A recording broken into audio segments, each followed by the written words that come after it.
It was my first semester at a mid-sized university in Oregon. I didn't know anyone on campus yet, and my roommate, Chris, seemed like the kind of guy who had his entire college experience already mapped out in his head. He had a wall of motivational quotes, talked about joining clubs, intramural sports, and especially about getting into a frat. Me? I was more of a go-with-the-flow kind of person, didn't care much about frat life, but I figured tagging along to a few parties wouldn't hurt. New people, free drinks, why not? Chris found out about a party happening off campus and insisted we go. I was hesitant because it wasn't even one of the main frats. He said it was something more low-key, like an invite-only deal. I didn't know how he got us in, but he was confident, and that confidence pulled me in too. We drove about 15 minutes off campus to a place that honestly looked like it belonged to a retired hoarder. The house was 2 stories, dark brick, with a broken porch light flickering like something straight out of a horror movie. But there were cars out front and music booming from inside, so we figured we were in the right place. The front door wasn't even fully closed. Chris just pushed it open, and we walked in.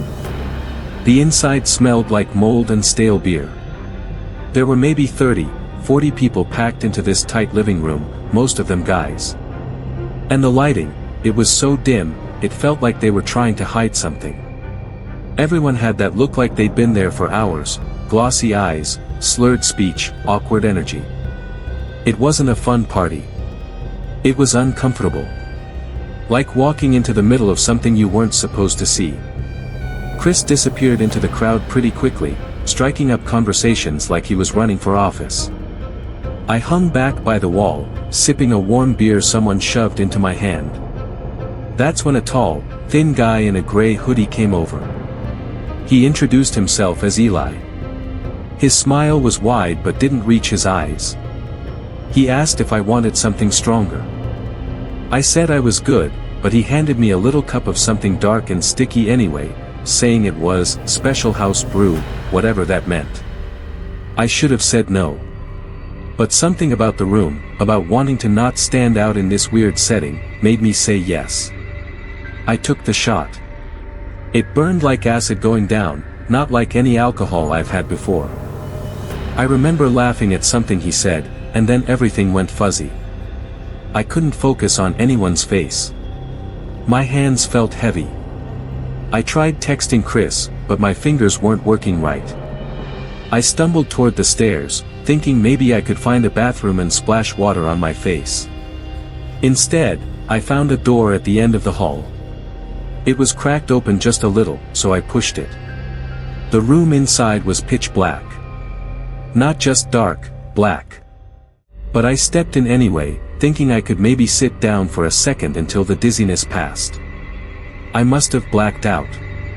I don't remember closing my eyes, but the next thing I knew, I was lying on the floor. Not the bed. The floor. It was cold, hard. I couldn't see anything, but I could hear something, slow, deliberate breathing. I held my breath, listening. The sound wasn't coming from me. It was behind me, somewhere near the corner of the room. Then there was a creaking sound, like someone shifting their weight on a wooden chair, or maybe standing up from one.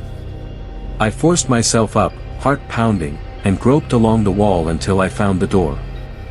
It was closed. I swear I left it open. I twisted the knob and it wouldn't move. It was locked from the outside. That's when I heard something even worse. The click of a phone camera. Not 1, 2, 3 clicks in a row. I started pounding on the door, screaming, yelling for help. The music outside was too loud for anyone to hear me. I could feel someone moving closer. I backed up until my hand found a lamp or maybe a coat rack, I couldn't tell, and I threw it at the sound. There was a grunt. Then the door unlocked. It didn't just swing open, it was yanked. Someone had opened it fast, like they were just standing there, waiting. I ran. I didn't even think. I bolted down the hall, down the stairs, and crashed into someone by the front door. It was Chris. He looked shocked. I didn't say a word, just dragged him outside. Once we got to the car, I told him everything. He didn't believe me at first. Thought I was exaggerating or just reacting to some bad mix of alcohol. But when I showed him my phone, how the last photo taken was of me, lying on that floor, eyes half open, his face turned pale. I didn't take that photo. Someone else did. We never reported it. I wish I could say I did. But I was scared, confused, and too embarrassed to explain why I walked into a room alone, why I drank something from a stranger. I didn't want that moment to define my college experience. But I never went to another off-campus party again. Chris didn't either. Sometimes I still wonder what would have happened if I hadn't woken up when I did. Or if the door hadn't opened. Who was taking those photos? And for what? I'll never know. But that was the night I learned college isn't always about parties and fun. Sometimes, it's about surviving the parts no one talks about.